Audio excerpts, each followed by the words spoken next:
Okay, I have put this off long enough, but when this episode goes live, the NHL entry draft will begin tomorrow. Now, the Devils don't have a first round pick, but there's still a lot of prospects for them to choose later on in the rounds. And Jersey Joe is here as we're going to talk about certain prospects that catch our eye that can fall later in the draft. So that way the Devils can possibly nab another diamond in the rough.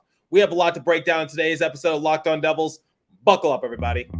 You're Locked On Devils, your daily podcast on the New Jersey Devils. Part of the Locked On Podcast Network, your team every day. Hi, this is Bryce Salvador, and you're Locked On Devils with Trey Matthews. Scores! Oh, Stevens stepped up, nailed it. Brodor's got the puck. What a shot. The Devils win the Stanley Cup. Alrighty now, what is up, New Jersey? Welcome back to the Locked On Devils podcast here on the Locked On Network. I'm your host, college hockey play-by-play announcer, Devils Rider for Pucks and Pitchforks, and also part-time credentialed media member Trey Matthews. Joined alongside Jersey Joe, my fellow writer over at Pucks and Pitchforks, and also the host of Heads Up Hockey podcast. And Jersey Joe, it's been a long time coming, but it is the week of the NHL entry draft. All right, so I haven't really talked about it on the show because the Devils do not have a first-round pick. It's a little different circumstance because the Devils are obviously trying to get back to the Stanley Cup playoffs. They're trying to become contenders. So the draft is not really all that big of a priority. But one of the big talking points during the offseason was that Tom Fitzgerald hinted at the possibility of the Devils pursuing a first-round draft pick. However, after Jesper Bratt re-signed to a lengthy extension, he kind of confirmed my question, which was Bratt was really that guy that could have gotten them a first-round pick. And now that we're a few days from it, it could happen still, but I don't see it as a likely outcome. I think they're going to stick to what they got. However, they can still make some moves to get some late draft picks because I've been hearing rumors saying that Yegor Sharangovich, he might be on the move. Ryan Graves, he might be on the move, but both of them are pending free agents. So first and foremost, Jersey Joe, welcome back to the show. And like I said, let's talk NHL draft. Well, thank you, everybody. It is that wonderful time of the year. It's not Christmas. Well, it is if you're in the hockey business. Well, yeah, it's definitely a hectic time because the Devils also made a trade. It was a small trade. I'll talk about it in a very future episode, but Riley Walsh is now no longer a part of the Devils organization. I was actually kind of bummed to hear that because I had somewhat decent expectations for him because he was line mates with Adam Fox. They both played on the Harvard blue line and did pretty well. We know what Adam Fox has blossomed into, and now I was kind of hoping the same thing for Riley Walsh because remember, Adam Fox won the Norris Trophy when Lindy Ruff was one of the assistant coaches with the Rangers, and I heard that one of the areas that Ruff focused on was defense. So I was hoping that if Walsh ever got the chance to consistently be coached and tutelage under Ruff, maybe he could blossom into something similar to his Harvard teammate. I was stretching it a bit, but it goes to show you that I was expecting just something out of Riley Walsh since, like I said, from Harvard, teammates with Adam Fox, both held down the blue line really well for the Harvard Crimson. And now we got Shane Bowers, and Shane has only appeared in one NHL game for the Colorado Avalanche, and he is a former first-round pick dating back to 2017, 28th overall. But I'm gonna focus on that in a future episode. Small trade, nothing really big. It was kind of expected, but let's talk about the NHL draft once again. So what are your thoughts going into it? How should the Devils approach it? Well, first off, I mean, it's harder to come across goalies in a regular NHL season, and it takes them years to develop. And also a little bit similar with defensemen, and then not as hard as with centers, but centers are still very vital and always will be vital. So I always stick with those three major roles. You need to have a blend of centers that can be playmakers, a goal scorer, someone that can power their way through. And if you find a guy that's a center, you can convert them to a wing if you think they're not good at being a center. Now, another thing is you can always move a surplus of assets for a need after the draft or during the draft to get someone like, in years past where we've seen a ready player, roster player parlayed with a draft pick. So this year, I mean, the wingers are a little shorter, but they're more creative and more dynamic and goal scoring. But you also have some big boys that can be power forwards between centers and wings. So according to lines.com, the Devils have the 58th overall pick in the draft. That's second round towards the end of it. They're projected to draft Juraj Pekarsik with the 58th overall pick from Slovakia. He's a left winger. That's according to lines.com. And their scouting report is that he's a Slovakian winger who is already pro size and has a set of wheels and can stick handle end to end, still developing consistently, needs to play harder to get more space. In the course of a few months, his leg strength and skating, his confidence is now a budding cadence to be a pro power forward, drives the net and knows where to place himself. He plays the bumper on power play and uses his quick release to score from there. Is good at redirecting pucks from there too. He can force turnovers and penalties now with hard pressure due to his incredibly improved leg strength and power to his skating. Displays good jam and gives and takes hits and usually comes out with the puck. Can go end to end and score, and his vision and puck handling are rocketing him to draft list. Once again, that is Juraj Pekarsik. Yeah, he's Slovak. So what do you say about that? Power forward. I think he's one of those guys that if you don't see someone like a Bo Aki, who's a right defenseman, or you don't see a Jakub Dvorak, a left defenseman available, you can go with that guy. But I have a couple of guys at 58 that I put in about 4 Sims. One I have is from Finland, a left wing. His name is... Wait. Before you get into those players, just a couple things on Pekarsik. He is 17 years old. He's 6'2", weighs 183 pounds. So he's not done growing. He can hit a growth spurt and maybe add 20 more pounds because, like I said, the scouting report is saying that he is pro size, has a set of wheels, and he can sort of play like a power forward type role. So when we think of power forward on the Devils roster, we obviously think of someone like Timo Meier. Yeah, Jinx, you owe me a soda. Someone who can score, someone who can assert himself, play physical.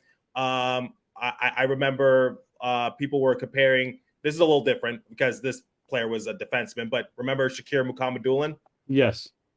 Obviously, people were comparing him to Big Z because Shakir had gained a lot of weight. He was asserting himself in Russia, and people were just like, maybe he could blossom into maybe a Big Z caliber player. I said I would compare him more to Jonas Siegenthaler, and obviously I said that that's not his ceiling, but I think that's a better player to compare him to for the time being.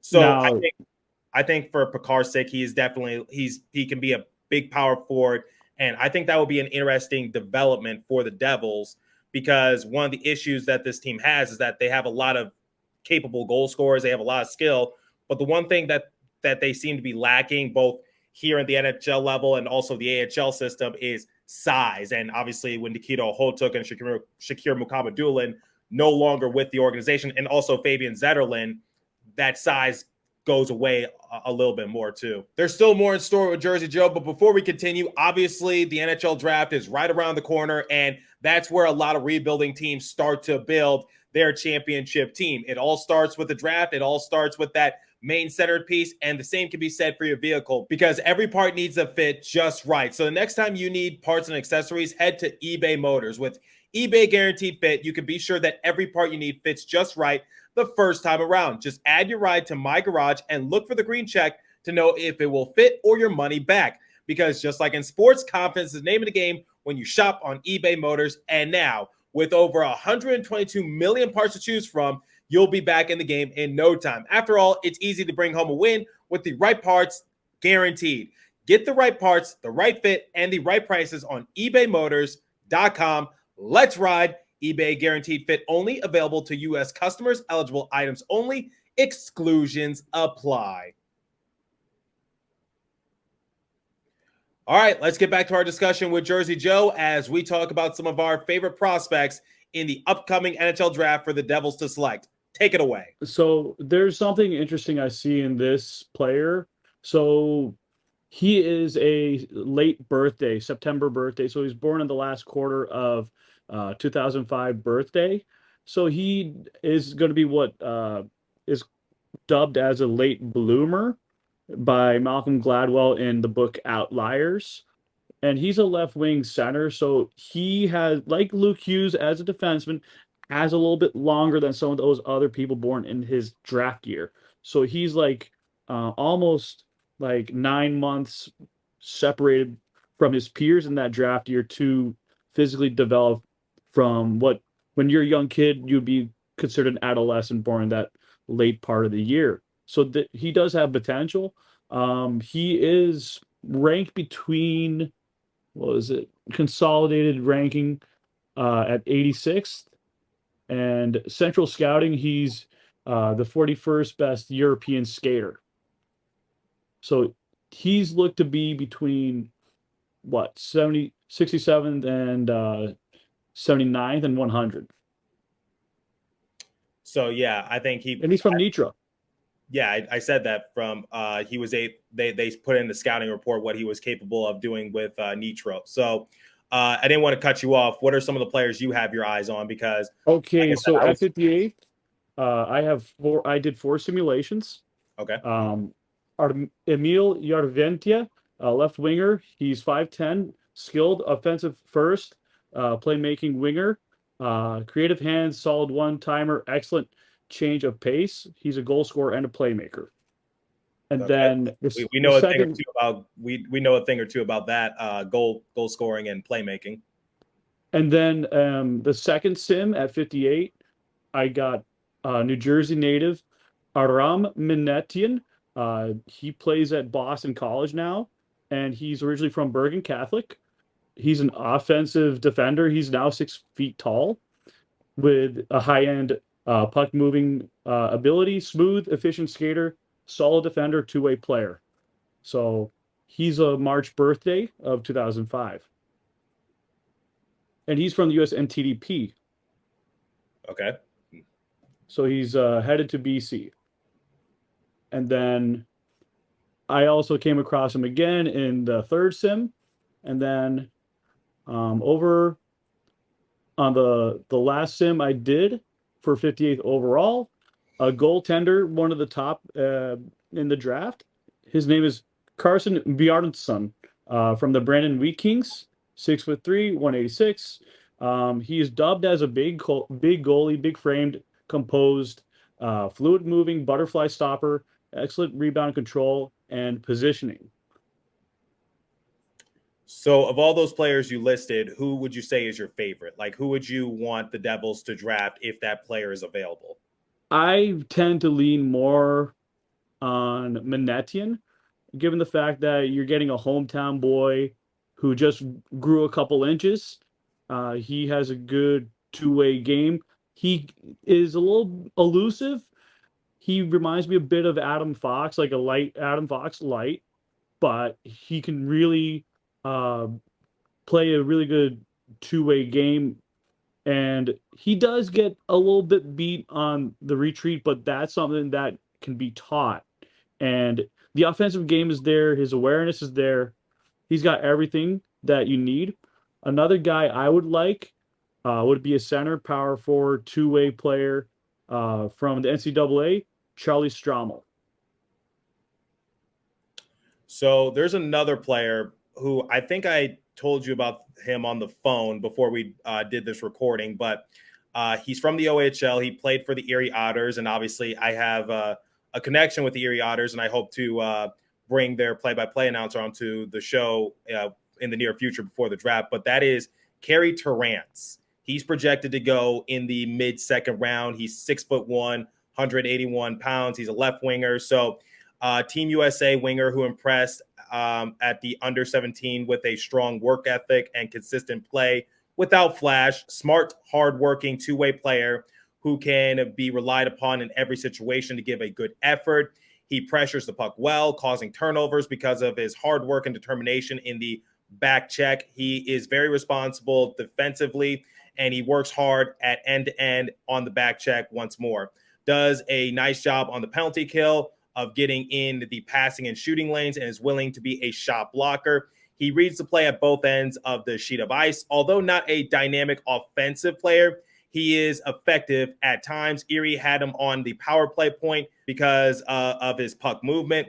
He has a very hard shot, which needs to improve his accuracy, and he misses the net a lot, hammering pucks wide. So the thing about Terrance is that he's an interesting case, which is you just read the scouting report, which is he's not an offensive-minded winger. He's more of a defensive-minded. So I would say if he was to ever reach the Devils organization, we can sort of see him slide into the bottom six, sort of what the BMW line is, which is you got Miles Wood, Michael McLeod, Nathan Bastion. They're not going to light up the score sheet offensively. However, the BMW line was very effective, especially in the first half of the year. Now, Miles Wood sort of fizzled out towards the end, and he picked it up in the second round of the playoffs. But still, depth is so essential, and I think with Carey Terrance, just his defensive-minded skill set and what he's able to do on special teams, I think that would also be an interesting player for the Devils to pick up. And his offensive capabilities, it can be developed, it can be taught, and I'm sure if he was playing with Utica, I'm sure he could develop it in more ways than one. But I think Carey Terrance is someone that I have my eye on, and like I said, I'm a little biased because I have some connections with the Erie Otters, but still, I think Terrance is worth a shot. Well, one of my favorite Erie Otters is actually someone who's a 6 foot tall Slovak winger. His name is Andrej Molnar. And in one of my Sims, he's one of those guys that reminds me of Andre Palat because he's a playmaker. Are you sure it's because are you sure it's not because they just share the same name? No. No, it's the way he's shifty, creative, very fast type player. And to me, like when I looked at his international play, plus he played in Slovakia, he just looked very poised with the puck and without the puck. And I don't think it would be too long on day 2 before his name is even called. And I think the Devils being in Slovakia, having some presence there, he would be a perfect fit. Yeah, so he joined the Erie Otters actually relatively late into the year, about halfway through it. He's 6 foot, weighs 176 pounds, and he has an NHL-sized frame and he can build upon. So that's something we always like to look at, like which players can – these players are still growing. They're still developing.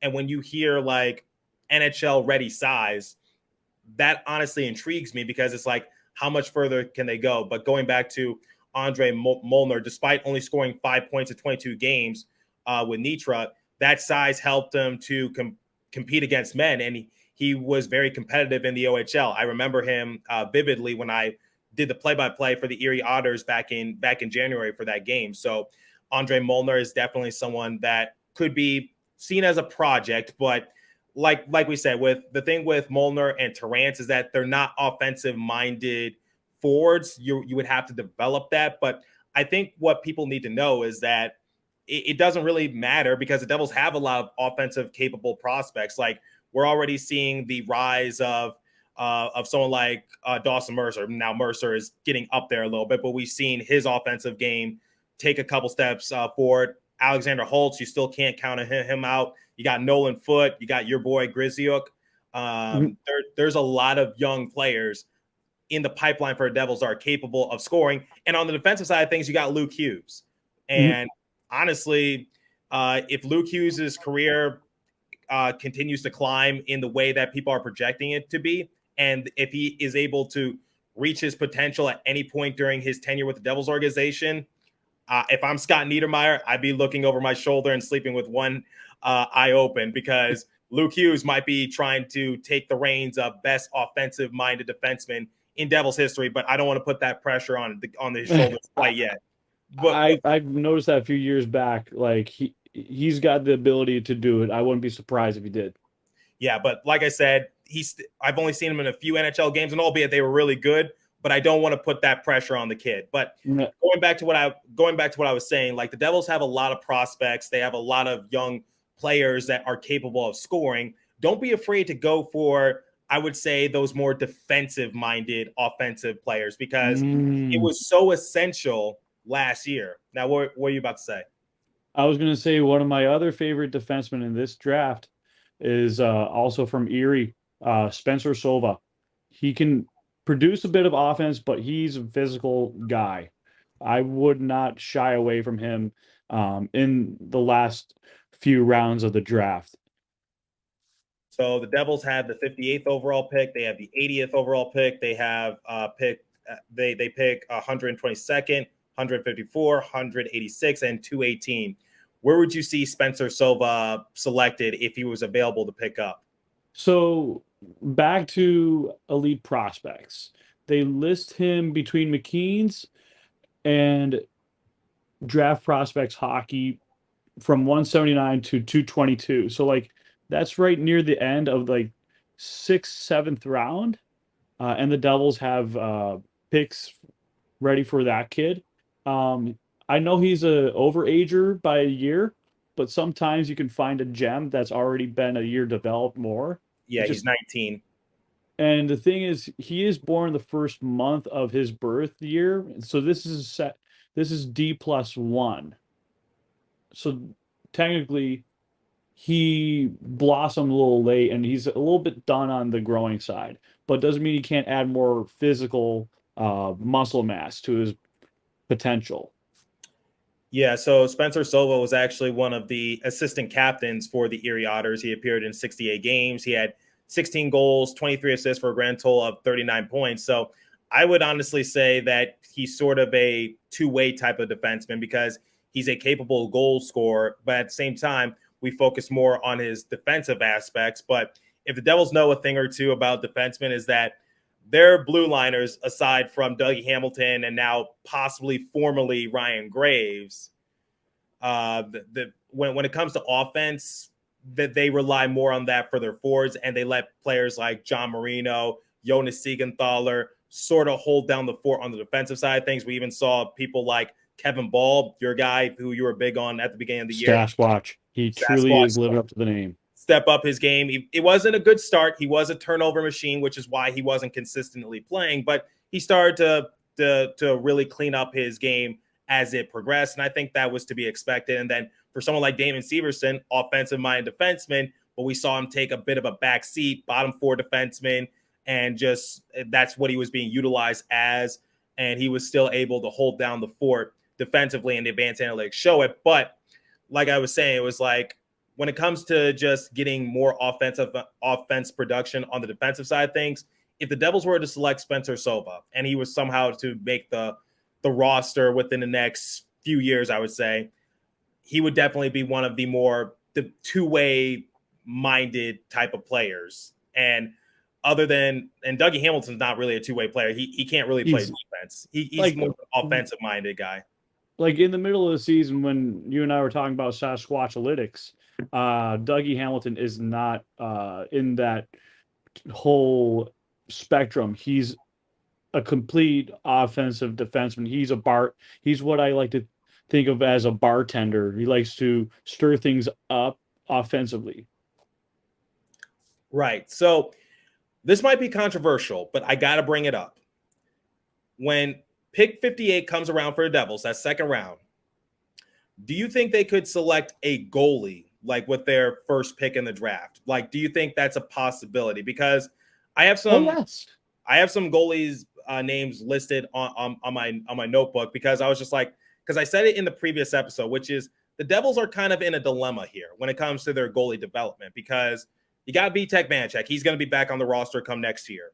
But then it's like, what do you do with Akira Schmid? Because Tom Fitzgerald said he's open to sending Akira back down to Utica just because he's on the final year of his entry-level contract. He still has options remaining. If they were to bring back someone like Mackenzie Blackwood, he can't be sent down to Utica without clearing waivers. And even when he reaches Utica, he can't suit up in a single game, according to Ben Burnell, who clarified that with me during the course of the season when people were wondering why is Blackwood on the roster, unless it's for a rehab assignment. I just want to make that. Yeah, I heard that. Yeah. I want to make that perfectly clear. But there's some diamonds in the rough when it comes to goaltenders, because Chris Peters, who covers the NHL draft, he does it for Flow Hockey. He's actually a friend of the show. He actually does not have a goalie set to go in the first round. And that's his personal draft, mock draft. I agree with him. Usually he's pretty accurate with it. I think the only goalie that has a chance to go in the first round is Michael Hrabal. Michael Hrabal. I was going to put him in an article, but I kind of I got too much of a writer's block, because I was like, I better save this for a moment when I have with you on air, because I looked at him and I looked at Schmid. They're both 6'4" to 6'6" type goaltenders. They're both Europeans. Hrabal is from Czechia, and the Devils have a thing for Central European goalies. And also Hrabal plays in the USHL. And what did Akira Schmid do? He went to play in the USHL, and he developed his game. And I can see Hrabal being the type of guy who uses his size and his frame.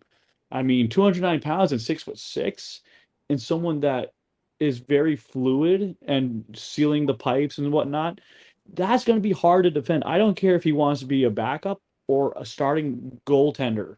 You can find that on the draft day.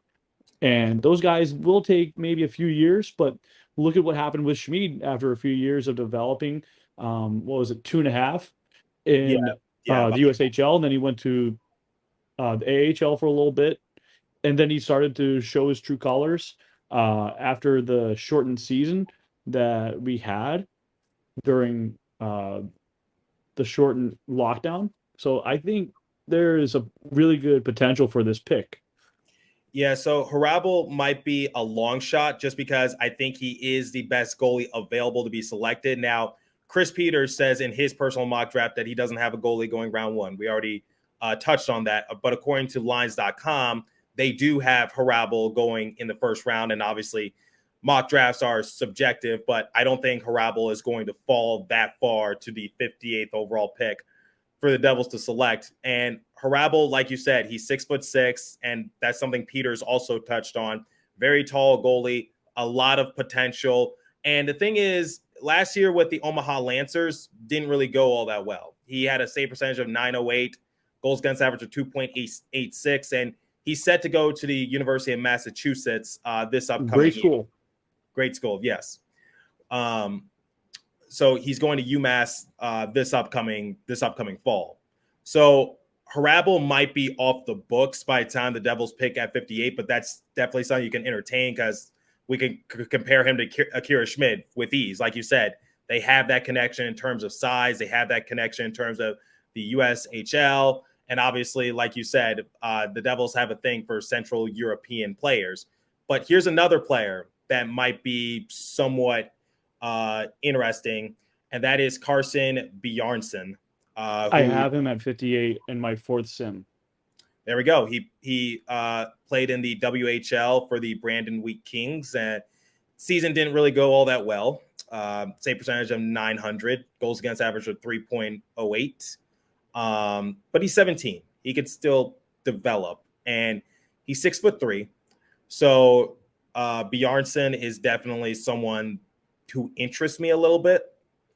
But drafting a goalie with your first pick in the draft, that is a bit of a risk. But like I said, the Devils in 2020, what did they focus on in the first round? They focused on forwards. They drafted Alexander Holtz. They drafted Dawson Mercer. Obviously, Shakir Mukhamadullin was the exception. He was a defenseman. And Mukhamadullin was used as a collateral in the Timo Meier trade.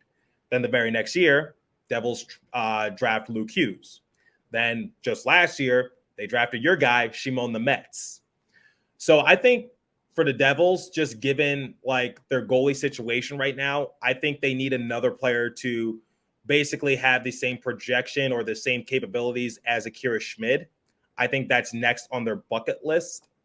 So I wouldn't be against it if they did select a goalie at 58 overall. And then here's another goalie that you might have heard of, Adam Gajan. So he played for Slovakia. So Simon Nemec knows him. I wouldn't be surprised if Nemec and Tatar talked the ears off on the Devils scouting staff when it comes to the European players, especially the Slovaks. And Gajan played in the USHL, and 6'2", I think, is a bit of the minimum now in the NHL for a goalie. But it's the way you got to be mechanical. Okay. But it does say here he does have elite reflexes and he does stay square. So that does mean he's economical, mentally strong, focused, and poised. So he might go a little bit sooner. So I'm guessing 58th would be a good spot for him if the Devils don't get Hrabal or Bjarnson. Okay, so we talked about Bjarnson. We talked about Gajan. How about a U.S. player, Jacob Fowler? Jacob Fowler, well, I think he slides past the Devils because he's 6'1". And like I said before, like guys like Vitek Vanacek are 6'2". And when you go down on your knees in the butterfly, you let up a few more inches for another opponent to roof a shot on you. So no on Jacob Fowler, I would say. I think the Devils pass on Fowler and someone else takes him later on day 2 of the draft. I think just sticking what I know from seeing goalies 6'2" and higher, that's the trend. Okay.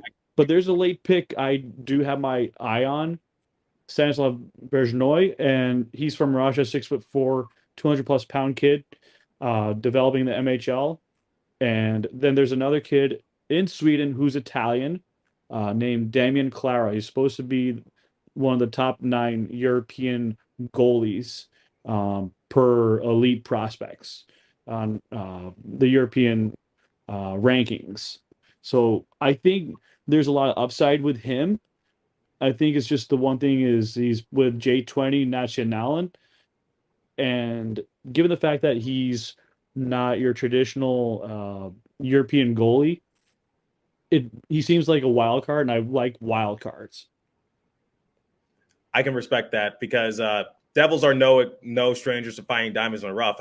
That's how they found someone like Jesper Bratt or Yegor Sharangovich, which is, or in the trade market nonetheless, like, you know, getting someone like Ryan Graves down low because they knew that the Colorado Avalanche were kind of in a fluster to get something out of them. Otherwise, they would have had to expose them. But we talked a lot about the prospects. And we talked about at the beginning of the show what we would do going into the draft. But let's talk about expectations. So, like we said, Tom Fitzgerald might or was willing to possibly trade Jesper Bratt for a first-round pick. He talked about it in one of his recent media availabilities. He said Bratt was their best option to get a first-rounder, but the goal was to obviously re-sign him long-term, and I theorized that was probably Fitzgerald's way of just trying to scare Bratt a little bit into signing the extension and just like, get it done. Otherwise, I'm going to have to move on from you. But Fitzgerald can still make a move and maybe get another late draft pick. So we've already seen him trade away Damon Severson for the 80th overall pick in this year's draft. And last time the Devils selected at 80th overall was back in 2019 when they drafted Graham Clark. So do you see the Devils making a trade on draft day, maybe trading away the rights to Ryan Graves or Yegor Sharangovich, Mackenzie Blackwood, Miles Wood, a few other players who are either RFAs or UFAs? Do you see that happening? When it comes to Miles Wood, it would be a late pick, but 90% of the time he's just going to walk for free. That's When what it comes to, yeah, especially with his injuries, I I don't think. think While I know he's going to play come next year, I don't think teams are going to be jumping the gun to sign him. I think it's more of like he will be a filler, and I think it will be no exception for the Devils. Like if they have room, they'll be like, yeah, we'll bring you back on a cheap deal. right. And then another thing is you talk about Ryan Graves. He's one of the top free agents on the defense class, and the That's defense saying class something considering the fact this is a weak free agent market. is not all that great. And if a team is very, very desperate for a left-handed defenseman who's somewhat a stay-at-home defenseman, but can be physical at times, you're going to have to overpay for Ryan Graves, whether it be a early third round pick or let's say a mid second round pick, or if the Devils package in Yegor Sharangovich, which I know he's an RFA, that sweetens the deal. Maybe you get a late first, but I don't think it's really going to get that point unless Vegas wants to take something or Colorado wants to try something erratic, which I doubt in my left mind, because in my right mind, I'm thinking it's not going to happen. Yeah, so I've said it on this show, which is how would Tom Fitzgerald hypothetically get a first round draft pick? Because you really lost your best option in getting it, and it's not a bad thing. I knew Jesper Bratt was going to return, but it's like, could you package Ryan Graves or Yegor Sharangovich and get something out of it? I don't think teams would take that risk unless Fitzgerald is able to pull off his magic and do another sign and trade. Then maybe, and it has to be like for Ryan Graves, and then Sharangovich is sort of like a throw in, but I don't see that happening.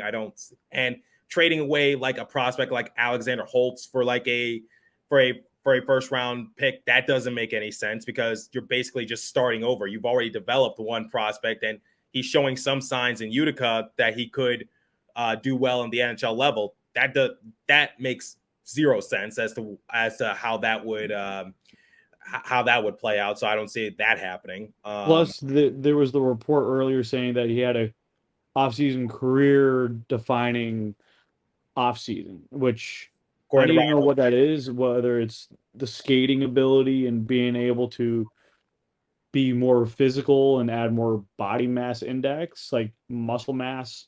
So, like, I think unless I see it, I think Ryan Novozinski wrote an article about it. I'm gonna have to check it out. I don't have access to those paid articles, so it's it's not easy with NJ Advanced Media. I wish it was just still Star Ledger. Well, that's a talk for another time. But Yeah. anyway, going back to what the Devils will do, honestly, for the first time in a while, and it's not a bad problem to have, I don't think the draft is going to be all that eventful for the Devils. They might find some diamonds in the rough, and we'll see how it goes. But there's a reason why I haven't really been talking about the draft recently, because the Devils weren't a part of the lottery selection, obviously, because they were in the Stanley Cup playoffs. Obviously, they re-signed Jesper Bratt to a lengthy extension, so you throw those speculations out the door. Their first pick in the draft is going to come late in the second round, so that's not really all that exciting. It's not like they're going to have the first pick in the second round and maybe they can find someone who was supposed to go first round but just slipped to the second round. It's more of like whoever's projected to go to the Devils at 58 and beyond, that's how it's set kind of thing. Now, I'm not trying to downplay and say that these prospects aren't going to develop into something special, but for right now, they're not really talked about all that much. They're not really highly scouted. But at the same time, maybe the Devils can develop them into something big and usable in the future. So I think for right now, my expectations for the draft, anywhere from low to moderate, but still, I'm excited to see what can surface.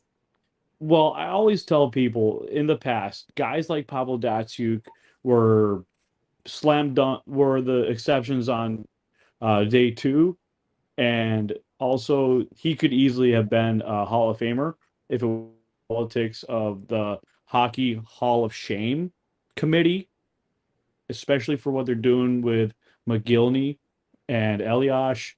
and anyone that's not fitting that criteria, and giving someone who won, non-Stanley Cups like Henrik Lundqvist on a first-time ballot, eh, that's like watering down your favorite Hall of Fame. We'll see what happens when the draft approaches. Looking forward to it. Jersey Joe, we've talked about everything about the draft. Do you have any final thoughts? Final thoughts are, keep your eyes out for free agent frenzy after the draft, because I figure on the day of the draft that guys like Timo Meier will be extended and they will want to get that stuff out of the way before July 1st hits. And I just think the Devils PR has something up their sleeve. They're just not going to tell us until then. We'll see what happens. And we talked about the prospects. We talked about our projections. We talked about our expectations. So, Jersey Joe, the pleasure is always mine. And also, everybody, I do have something planned with the Erie Otters, trying to get their play-by-play announcer onto the show to talk about players like Carey Terrance, Andre Molnar, Spencer Sova, players that could fall under the radar but have a lot of upside, and maybe some other OHL prospects that the Devils could select. Jersey Joe will be back on this week. We're going to do some reactions when the draft is all but over, and we'll give our thoughts as to who the Devils selected. But my thing is, don't be afraid to select a goalie with your first pick in the draft, because Devils have already focused on forwards recently. They focused on defensemen recently. Why not focus on goalies? Just saying. Yeah, you got to have someone between the pipes and someone who's going to stand out for the long term. And like I do to close out every episode, continue to stay safe. Have a wonderful day, New Jersey. Go Devils. Jersey Joe, you'll be back soon. And I will catch you guys in the next episode. Thanks for listening once again. Thank you.